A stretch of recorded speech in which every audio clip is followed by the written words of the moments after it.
చెప్పండి. కలియుగంలో ఇలాంటి స్వామీజీ ఉండాలని అంటున్నారు చాలామంది భక్తులు. అది మీరు ఎంతవరకు దానికి ఓటేస్తారు? దానికి ఉదాహరణ స్వామి మా పాప ఉంది. అయితే ఎన్ని అనే ఒక ఇది ఎన్ని అని గాలిపంలో రాళ్ళు ఉన్నాయని అన్నారు.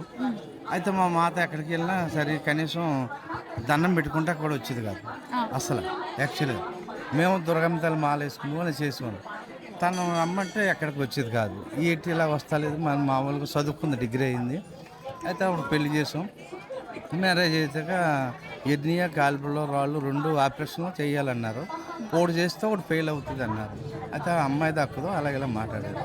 తర్వాత నెక్స్ట్ ఏమన్నారంటే ఇది ఎటకారంగా మా భార్య నేను ఇక్కడికి వచ్చాం హాస్పిటల్. ఇక్కడికి వస్తే ఇక్కడ మాట్లాడితే హాస్పిటల్లో పరిస్థితి బాగోలేదని చెప్పాం. చెప్పిన వెంటనే మాత బతకదు అంటున్నారంటే అప్పుడు ఫలానా కాలపైన మాల వేసుకొని జరుగుతుంది అని అన్నారు. అనగానే మా మాతను తీసుకొచ్చి అమ్మ ఇలాగ అంటున్నారు, నువ్వు రావాలి తప్పనిసరిగా, అది రెండు ఆపరేషన్ బతకదు అంటున్నారు అంటే వచ్చిందండి. వచ్చాక ఆపరేషన్ వెళ్ళాం. రెండో చదివి అంటే ఒకటే చేస్తున్నారు, ఒకటి చేశారమ్మ. తర్వాత నెక్స్ట్ చేశారు. అమ్మాయి బాగుంది, అన్నీ బాగుంది. అక్కడి నుంచి మా మాత భార్య మాల వేసుకుంది. ఇక్కడికి వచ్చాక ఈ గురువుగారు పక్కనే అఖండ దీపం కూడా వెలిగిస్తుంది. బాగా జరిగింది తల్లి. ఇక్కడ ఉంటుంది మా మాత, చాలా బాగా జరిగింది. అయితే అమావాస, అష్టమి, పౌర్ణమి అంటారు కానీ అమ్మ ఈ 3 రోజులు కూడా చాలా భయంకరమైన రోజులు అంటారు. కానీ అదే టైంలో ఈ స్వామి దీక్ష పెట్టి ఆ 3 కార్యక్రమాలు, అమావాస మంచిది, పౌర్ణమి మంచిది, పున్నమి మంచిది, ఈ 2, 3 మంచి అని అందరిని భక్తులుగా మార్చారు. అన్నీ చేశారు. ఇది యూట్యూబ్లో పెట్టిన ప్రతిదీ కూడా చేస్తున్నాం. దాని ప్రకారం మేము ఆ మాత, ఉక్కు మాత 100 మందిని ఇప్పుడు 2000 మందిని భక్తులుగా ఈ అష్టోత్తరం ఇక్కడ ఉన్న పక్క వాళ్ళందరికీ చేయించి ఈ స్వామి వారి దగ్గర సేవకులుగా ఉండిపోయింది. ఇదమ్మా జరిగింది వాస్తవం.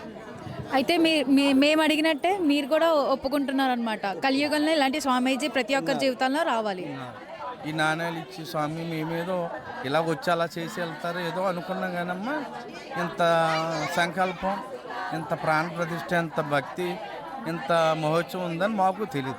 మేము తాత్కాలికంగా ఉన్నాము. ఇక్కడికి వచ్చాక మా బిడ్డ బాగుంది, పిల్లలతో ఉంది. ప్రతి అమావాస్యకి పుణ్యానికి వచ్చి సేవ చేసుకుంటుంది. ఆవిడతోటి మా భార్య కూడా భైరవమాల వేసుకుంది. నేను శివమాల ఇప్పుడు 61 రోజు అమ్మన్నది. ఈ మాత కోసం మళ్ళీ ఒక 20 రోజులు ఎక్స్ట్రా చేసి ఈ భగవంతుడి దగ్గరికి వచ్చాం. ఈ భైరవుడు మాత్రం చాలా మంచి భక్తుడమ్మా, మంచి దైవగల భక్తుడు. అనుకున్న కోరికలు తీరుతాయి తప్పనిసరి. చాలా బాగా వర్ణించారండి. మాకు అర్థమయ్యేటట్టు కూడా చాలా బాగా చెప్పారు. థ్యాంక్ యూ అండి, thank you so much. So మరి చూసుకున్నట్టయితే చాలామందిని నేను అడిగిన క్వశ్చన్కి ఈ కలియుగంలో కూడా ఇలాంటి స్వామీజీ మన జీవితంలో ఉంటే ఎటువంటి మార్పైనా వస్తుందా అని అడిగితే ప్రతి ఒక్క భక్తులు కూడా దానికి అనుకూలంగా, దానికి నిదర్శనంగా వాళ్ళ నిజ జీవితంలో ఏవైతే జరుగుతున్నాయో వాళ్ళని చూస్తూ వాటిని ఆదర్శంగా తీసుకుని వాళ్ళ జీవితాలు ఎలా మారాయన్నది చెప్తూ స్వామీజీ ఉండాలి అని చెప్పేసి చెప్తున్నారు ఇక్కడ భక్తులందరూ. మరి అలాగే మరికొద్ది క్షణాల్లో ప్రముఖులు ఇక్కడికి రావడం జరుగుతుంది. అలాగే మరికొన్ని గంటల్లో ఇక్కడ దేవుడి అన్న సంరాధన జరగబోతుంది. భక్తులందరూ కూడా స్వీకరించడానికి రెడీగా ఉన్నారు. చూస్తూనే ఉండండి.